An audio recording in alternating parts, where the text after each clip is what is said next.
way, mapapanood din syempre soon sa Netflix at sa TV5. Ang It's Okay to Not Be Okay na malapit na pong mapanood ang TV Philippine adaptation starring Ann Curtis, Carlo Aquino at Joshua Garcia.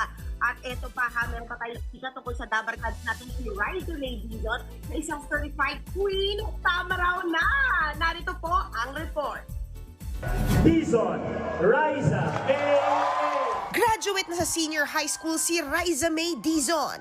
Kita pa nga sa video na ito ang pagmarcha niya sa stage para kunin ang kanyang diploma as Queen Tamaraw.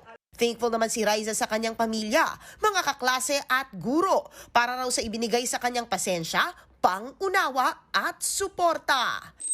Excited na si Ann Curtis na ipakita sa kapatid audience ang local adaptation ng hit Korean series na It's Okay to Not Be Okay. For those who loved it just as much as I did, this is our take on it, which is very Filipino.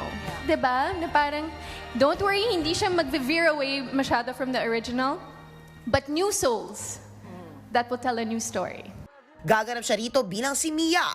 Mas lumalim raw ang pag-intindi niya sa usapin ng mental wellness dahil sa karakter niyang may antisocial personality disorder.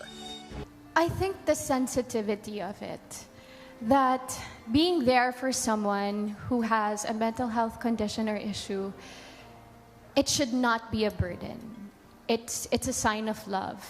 You can't force them to fix themselves, but rather you have to be there for them and support them through their journey of healing. Makakasama niya sa serye sina Joshua Garcia as Patrick at Carlo Aquino as Matt na gaganap bilang magkapatid. Nakarelate ako sa kanya kasi parehas kaming mapagmahal na kapatid. Parehas kaming nangulila sa nanay. Doon pa lang, ang laki na nung relate. Takot akong gawin yung character. So, ang dami yung what ifs, yung doubts, yung mga takot.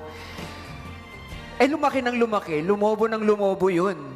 So, kailangan ko paputukin. Kailangan ko, I had to see this through. Mapapanood ng It's Okay to Not Be Okay sa July 21 sa Todo Max Primetime 5. Bibida sa microdrama ng signal play na ICU si Dimples Romana. Gaganap siya bilang si Ann Chu Villaruel at patutunayan niyang the heart sees what your eyes cannot.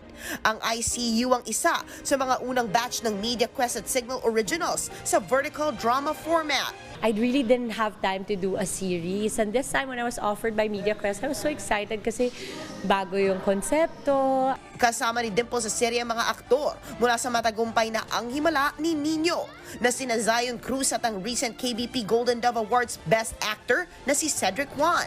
Masaya rin kasi after ng Himala ni Nino, may bagong project agad. Ang sarap lang kasi nabibigyan ng opportunity pa rin and marami pa rin naniniwala na kaya pa rin natin magkwento bilang isang artist dito sa Pilipinas. Si Pearl Gonzalez, pasabog din ang role sa serye. Yun yung abangan nyo, kung anong mga inagaw, kung anong revenge ang ginawa ni Florence. Kasama rin sa vertical drama si Joem Bascon sa direksyon ni Crisanto Aquino. Napapanood na sa Signal Play app ang ICU.